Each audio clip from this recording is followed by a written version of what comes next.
Mysterious कहानी के YouTube channel पर आपका स्वागत है। यहाँ आपको भूत, पिशाच और मिस्टीरियस कहानियाँ सुनने को मिलती है। अगर आपको भी ऐसी ही स्टोरी सुनना और देखना पसंद है तो इस चैनल को सब्सक्राइब जरूर करें और वीडियो को लाइक करें। आज की कहानी जो है एक ऐसे शापित सिक्के के बारे में है जिसे सुनकर आपके होश उड़ जाएंगे। ये स्टोरी हॉरर से भरपूर होने वाली है, तो आपसे रिक्वेस्ट है कि वीडियो को लाइक कर दें और इस चैनल को सब्सक्राइब जरूर करें।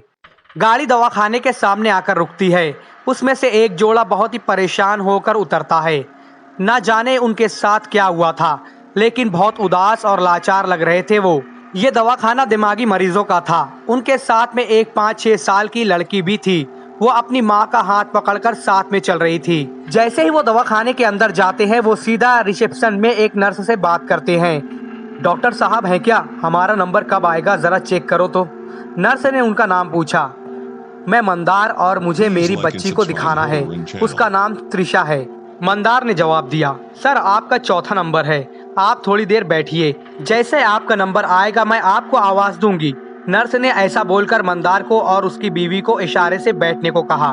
मंदार अपनी बीवी स्नेहा और त्रिशा के साथ एक जगह जाकर बैठ गया। वक्त बीत रहा था और इधर मंदार और स्नेहा जरा परेशान हो रहे थे। मंदार उठकर बार बार डॉक्टर के केबिन के पास जाकर देख के आ रहा था। उससे रहा नहीं गया और वो फिर से एक बार नर्स के पास जाकर पूछता है, जरा देखिए ना, और कितना वक्त लगेगा? मुझे जरा जल्दी है, हम परेशान हैं। नर्स ने अब जरा गुस्से से उसको जाकर बैठने को कहा। थोड़ी ही देर में नर्स ने आवाज लगाई, त्रिशा, मंदार आप जाइए। इधर स्नेहा और मंदार जैसे उस चीज का इंतजार कर रहे थे, वहाँ से झट से उठकर खड़े हो गए और त्रिशा को पकड़कर डॉक्टर के केबिन में लेकर चले गए। वहाँ कुर्सी रखी थी तो मंदार ने स्नेहा को बैठने को कहा और साथ में त्रिशा भी वहीं बैठ गई। डॉक्टर ने सामने रखा पेपर पढ़ा और पूछा, मंदार आप ही हो ना? ओके, तो बताइए क्या हुआ है। मंदार बोलने लगता है, डॉक्टर साहब ये मेरी लड़की है त्रिशा, 6 साल की है। कुछ दिन से घर में अकेले ही बैठकर बातें करने लगती है। समझ में नहीं आ रहा है क्या हुआ। बोला तो कहती है वो अपने दोस्त से बात कर रही है। वो दोस्त उससे खेलता है। दिन तो दिन छोड़ो, रात को भी वो बैठकर बातें करते रहती है। नींद भी पूरी नहीं हो पाती उसकी। इतने में स्नेहा मतलब मंदार की बीवी रोने लगती है। उसको चुप कराते हुए मंदार आगे बोलना चालू करता है। हमने उसको समझाने की बहुत कोशिश की। वो ये भी कहती है कि उसका दोस्त दरवाजे के नीचे से आया और उसने त्रिशा को एक सिक्का भी दिया है। पता नहीं ये सिक्का कहाँ से आया घर में। हमने उसको अपने दोस्तों के साथ खेले ऐसा कहा, लेकिन कुछ खास फर्क नहीं हुआ, इसलिए आपके पास आए हैं। अब आप ही बताइए कि क्या करें। मंदार और स्नेहा का चेहरा देखकर डॉक्टर को ये पता चल गया था कि ये बात जरा सीरियस है, लेकिन उन्होंने ऐसा नहीं कहा उनको। डॉक्टर कुछ सोचने लगे, फिर मंदार और स्नेहा को बाहर जाकर रुकने को कहा और त्रिशा के साथ अकेले केबिन में रुक गए। डॉक्टर ने त्रिशा से पूछा, बेटा तुम्हारा नाम क्या है? त्रिशा को देख के लग रहा था कि वो परेशान तो है, लगता था उसकी नींद भी पूरी नहीं होती। उसकी आंखों के पास काले घेरे बने हुए थे और उम्र के हिसाब से ज्यादा थकी हुई लग रही थी वो। डॉक्टर ने समझ लिया कि बच्ची तकलीफ में है। उन्होंने उससे पूछा, तुम्हारे पापा बता रहे थे कि तुम्हारा कोई दोस्त नहीं है, तुम अकेले खेलती हो? त्रिशा बोली, है ना मेरा दोस्त, वो मुझसे मिलने भी आता है और मुझे ये सिक्का भी दिया था। उसने अपने जेब में रखा सिक्का डॉक्टर को दिखाया। वो सिक्का बहुत ही पुराना सा लग रहा था, सोने जैसा लग रहा था, लेकिन वो सिर्फ उसका रंग था। अंदर से जंग लगा हुआ सिक्का लग रहा था और टेढ़ा मेढ़ा सा था। बच्चे अक्सर ऐसी चीजें संभाल कर रखते हैं जो उनको अच्छी लगती है। डॉक्टर ने पूछा, अच्छा ये बताओ, तुम उस दोस्त से रोज खेलती हो क्या? हाँ, मैं रोज खेलती हूँ और मैं जहाँ जाती हूँ वो मेरे साथ आता है, स्कूल में भी, त्रिशा ने बताया। क्या वो यहाँ भी है तुम्हारा दोस्त? डॉक्टर ने पूछा। त्रिशा ने कहा, हाँ हाँ। त्रिशा के ऐसा कहते ही डॉक्टर को थोड़ा अजीब सा महसूस हुआ। उसने अपने आसपास नजर दौड़ा के देखा, उनको सब कुछ नॉर्मल लग रहा था। फिर मुझे तो नहीं दिख रहा है तुम्हारा दोस्त, क्या वो सिर्फ आपको दिखता है?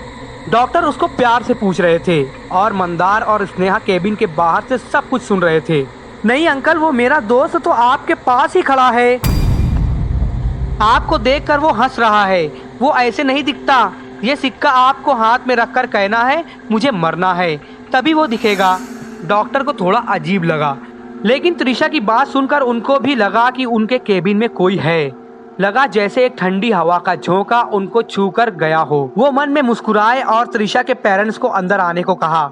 मिस्टर मंदार, त्रिशा को थोड़ा प्रॉब्लम तो है, लेकिन चिंता की कोई बात नहीं। ये ऑटिज्म का केस है।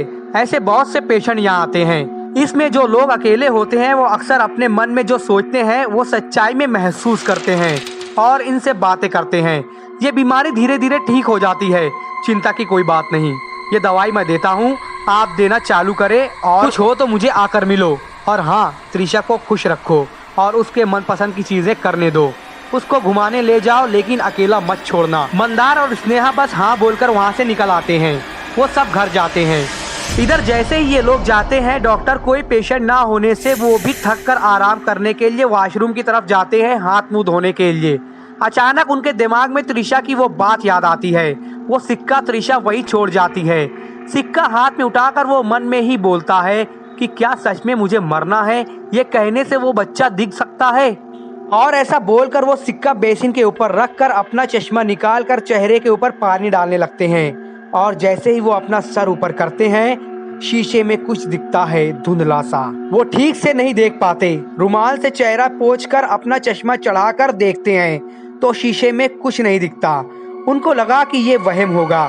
और जैसे ही वो पीछे मुड़ते हैं, उनके बिल्कुल पीछे एक बेहद ही डरावना जला हुआ बच्चा बैठा हुआ था और वो उनको घूर रहा था।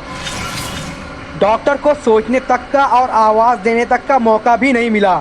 वो इतना भयंकर था कि एक बिजली सी उनके सीने में दौड़ गई और एक जोर का दिल का दौरा पड़ा और वो जमीन पर ही गिर गए और जगह पर ही उनकी मौत हो गई। इधर वो सब चीज़ों से बेखबर शाम को मंदार और स्नेहा त्रिशा के पसंद का खाना ऑर्डर करते हैं और खा के सो जाते हैं। सुबह सुबह स्नेहा मंदार के ऑफिस की तैयारी में लग जाती है। मंदार को फ़ोन आता है।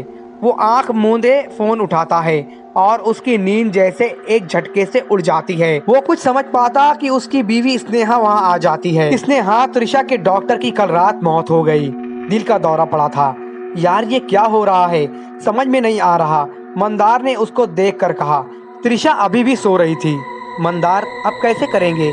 स्नेहा को अब चिंता होने लगी। मुंबई में डॉक्टर्स की कमी है क्या? हम दूसरा डॉक्टर देख लेंगे त्रिशा के लिए, मंदार ने स्नेहा को समझाते हुए कहा। मंदार को ये सब सुनकर अब ऑफिस जाने का मन नहीं था। वो ऑफिस में फ़ोन कर कर आज की भी छुट्टी लेता है। सुबह का काम निपटा कर मंदार खाना खाने के बाद त्रिशा को बोलता है, त्रिशा बेटा, आज मेरा मन तुमको घुमाने का हो रहा है और आइसक्रीम खाने का, चलोगी ना? त्रिशा को आइसक्रीम बहुत पसंद थी। वो एकदम से तैयार होती है। त्रिशा और मंदार जाते हैं और स्नेहा घर पर ही रुकती है। आज उसको घर में बहुत काम थे, सफाई करनी थी और ये घर उनका किराए का था और यहाँ वो अभी शिफ्ट हुए थे, तो नए घर में काम तो रहता है। कल सारा दिन उनका दवाखाने में गया था, इसलिए आज काम थोड़ा ज्यादा था। वो यहाँ नए थे तो किसी से खास पहचान नहीं थी। एक ऑफिस वाला पहचान का था, शर्मा, जो पास में ही रहता था, जहाँ कभी त्रिशा खेलने जाती थी। उनकी लड़की लगभग एक ही उम्र की थी। मंदार और त्रिशा गाड़ी में बैठकर बाहर जाते हैं। स्नेहा अपना काम चालू करती है। स्नेहा को ये घर बहुत पसंद नहीं था, लेकिन मंदार के ऑफिस के लिए उनको पास का कोई घर चाहिए था। वो सफाई करते करते घर के पीछे जाती है तो वहाँ एक दरवाजा दिखता है। खोलकर देखा तो वहाँ सब पुराना सामान और कबाड़ रखा था। हर तरफ धूल और मिट्टी थी। लग रहा था यहाँ सालों से कोई सफाई नहीं हुई थी। स्नेहा जैसे ही अंदर जाती है, उसको बड़ी खराब बदबू आती है। उसको लगता है कि कोई बिल्ली ने चूहा तो नहीं मारा यहाँ। हर जगह देखने के बाद धूल के सिवा यहाँ कुछ नहीं दिखता। वो कुछ और ढूंढने लगती है और उसको एक सिक्का मिलता है और एक पुरानी ट्रंक मिलती है। उसको जैसे ही खोलती है, एक झटके से वो खुल जाता है और अचानक उसमें से कुछ ऐसा निकलता है जो उसको धक्का मारकर रूम से बाहर भगाता है। उसके पैरों के निशान नीचे पड़ी धूल में साफ दिख रहे थे। स्नेहा भी उसके पीछे भागती है। वो घर के अंदर जाता है। पैरों के निशान देखकर लगभग लग रहा था कि वो एक बच्चा था। तभी त्रिशा की बात याद आती है, वो उसका दोस्त जो मिलने आता था। अब स्नेहा घर के अंदर थी। निशान अब ऊपर की छत की तरफ गए थे। वो ऊपर भागती है। तभी कुछ एकदम ठंडी हवा का झोंका उसको छू कर जाता है और उसके बाद वो बच्चा उसको सीढ़ियों के नीचे दिखाई देता है। वो उसको झुककर देखती है। वो बहुत ही डरावना था, एक बाजू से जला हुआ, आंखों से खून गिर रहा था। स्नेहा बहुत डर गई। लेकिन कुछ करती उससे पहले उसको बहुत जोर का धक्का लगता है और वो सीधी सीढ़ियों से जमीन पर आ गिरती है। सर से खून निकल रहा था और वो मर जाती है। ये सब चीजों से बेखबर मंदार त्रिशा को आइसक्रीम दिलाकर पूछता है, त्रिशा मुझे बताओ, तुम जिस दोस्त की बात करती हो वो दोस्त आज तुम्हारे साथ नहीं आया? क्या उसको आइसक्रीम पसंद नहीं है? नहीं पापा, उसको तो आज खून पीने का मन हो रहा था, इसलिए वो आज घर में ही रुक गया। त्रिशा ने जैसे ही ऐसा कहा, मंदार के जैसे होश उड़ गए। उसको स्नेहा की चिंता होने लगी। वो त्रिशा को गाड़ी में बिठाकर अपनी आइसक्रीम फेंक देता है। गाड़ी चालू कर कर घर के लिए भागता है। घर आते ही देखता है कि घर के सामने का दरवाजा खुला हुआ है और बाहर कोई नहीं है। मंदार भागते हुए अंदर गया तो देखा जैसे उसके पैरों के नीचे से जमीन सरक गई। वो थर थर कांप रहा था। सामने देखता है स्नेहा खून में लिपटी पड़ी है। मंदार एम्बुलेंस को फोन लगाता है और दवाखाने ले जाता है। ऑपरेशन रूम में जाते ही डॉक्टर बाहर आकर मंदार को कहते हैं, सॉरी, ये पहले से ही मर चुकी है। उनकी मौत तो लगभग 2 घंटे पहले ही हो चुकी है। मंदार एकदम टूट सा जाता है। अभी लड़की की तबीयत को लेकर सवाल उसके दिमाग में ही थे। उसके बाद उसकी बीवी की मौत ने पूरा हिला कर रख दिया। उसकी मौत के 3 दिन बाद भी मंदार उस सदमे से बाहर नहीं आ पाया। त्रिशा भी कुछ नहीं खाती थी। तभी शर्मा जी आते हैं। कुछ बातें होने के बाद शर्मा जी कुछ बताना चालू करते हैं। सुनो मंदार, तुम शायद मानते नहीं, लेकिन त्रिशा की हालत बहुत खराब है। मैंने बताया नहीं, लेकिन जिस दिन भाभी की मौत हुई उस दिन वो हमारे घर थी। तुम सब क्रियाक्रम में थे। यहाँ त्रिशा ने मेरी लड़की के हाथ पर काटा, काफी खून निकला और टांके भी लगे उसको। मैंने तुम्हें बताया नहीं, लेकिन जब मैंने उसको पूछा तो त्रिशा ने साफ मना किया और कहा कि उसके दोस्त को त्रिशा का किसी और के साथ खेलना पसंद नहीं आया, इसलिए उसने ऐसा किया। मंदार मेरी सुनो तो, अब डॉक्टर तो तुम कर रहे हो, लेकिन एक आदमी है जिसको मैं जानता हूँ। ये जो ना समझने वाली चीजें हैं वो कर लेता है। तुम कहो तो मैं बुलाऊं? शर्मा जी की बीवी भी मंदार को यही दोहराती है। मंदार अब राजी हो जाता है। निकोलस नाम था उसका। वो एक चर्च में प्रीस्ट थे। घर में आते ही उनको ये बात पक्की हो गई कि घर में कुछ तो है जो बहुत बुरी आत्मा है और उसके इरादे बहुत ही खतरनाक और डरावने हैं। उन्होंने सब बात समझ ली और फिर त्रिशा से मिलने उसके रूम में जाने लगे। त्रिशा अंदर सो रही थी। उन्होंने जैसे उसका दरवाजा खोला, एक बच्चा जो पूरा जला हुआ था, वो जला हुआ डरावना बच्चा त्रिशा का गला दबाकर उसको दीवार के ऊपर घसीट रहा था और त्रिशा को फांसी लग रही थी। सब लोग डर गए, लेकिन निकोलस ने अपने गले से भगवान का क्रॉस निकाला और उसके सामने किया। वैसे ही उसने त्रिशा को छोड़ दिया और वहाँ से भाग गया। आज सब ने उस लड़के को देख लिया था और अब त्रिशा की सब बातें समझ में आने लगी। निकोलस ने अब ये तो समझ लिया कि कोई साया है यहाँ जो बहुत ही डरावना है, लेकिन उसको क्या चाहिए ये समझ में नहीं आया। वो ढूंढने के लिए उसने घर की सारी चीजें देखना चालू किया। वो देखना चाहता था कि ये जो सिक्का है वो आ कहाँ से रहा है, क्योंकि अभी जब त्रिशा के रूम में ये सब जो घटना हुई थी तो वहाँ सिक्के पड़े हुए थे। हो ना हो कुछ तो रिश्ता था इन सिक्कों का और उस बच्चे का। पूरा दिन और आधी रात जाकर ढूंढने के बाद सब लोग घर के पीछे बने उस रूम में जाते हैं। रात के कुछ 1:30 बज रहे थे। सब लोग साथ में मिलकर उस पीछे वाले रूम में जाने के लिए आते हैं। निकोलस सबसे आगे थे। उस रूम में बिजली थी लेकिन कोई बल्ब नहीं था। अंधेरे में निकोलस ने टॉर्च से रूम के अंदर देखने की कोशिश की। सब कुछ शांत था। वो सब अंदर गए, लेकिन जब निकोलस को वो अलमारी दिखती है वो उसकी तरफ बढ़ता है और जैसे ही उस अलमारी का दरवाजा खोलने की कोशिश करता है उसकी नजर अलमारी के ऊपर जाती है।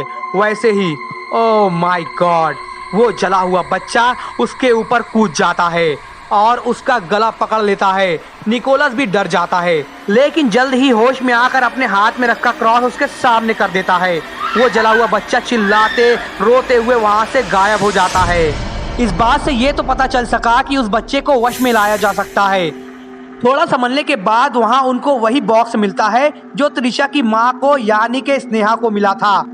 वो बक्सा खुलते ही बड़ी अजीब सी कपकपी महसूस हुई थी निकोलस को। वहाँ और भी सिक्के थे। अब समझ में आया कि ये सिक्के यहाँ से आए थे। ये सब देखकर निकोलस ने मंदार से कहा, ये घर आपका है क्या? ये बक्सा और ये अलमारी कहाँ से आई है? हमें ये सब जल्दी पता करना पड़ेगा, क्योंकि आज हमने त्रिशा के साथ जो होते हुए देखा, इसका मतलब वो बच्चा त्रिशा से खेलने नहीं आया, उसकी जान के पीछे पड़ा है वो बच्चा। सुबह होते ही मंदार ने घर जिस एजेंट के थ्रू लिया था उसको फोन किया। उसने उस घर के पुराने ओनर का नाम और नंबर दिया। उनको जैसे ही फोन किया सब बातें पता चली। जो ओनर थे उनको ये कहानी उनके दादा ने बताई थी। ये अलमारी और बक्सा काफी साल पुराना था, लगभग 100 साल पुराना। एक जमींदार खुदाई कर रहा था खजाने के लिए। उसके लिए एक डायन ने बच्चे की बलि मांगी थी। उस डायन ने 3 बच्चों की बलि मांगी थी। एक बलि देकर हो गया था, दूसरी बलि देनी थी लेकिन बच्चा नहीं मिला। इसलिए डायन ने उसी जमींदार के बच्चे की बलि मांगी। पहले तो उसने मना किया, लेकिन फिर धन की चाहत में उसने हाँ कह दिया। लेकिन ये बात गांव वालों को ना जाने कहां से पता चल गई। जब बलि देने की बारी आई तब सभी गांव वाले मशाल लेकर वहां पहुंच गए। उन्होंने इस डायन को जलाना चाहा, लेकिन उसको काला जादू आता था। वो काले जादू की बहुत बड़ी साधक थी। धन कमाना तो एक बहाना था।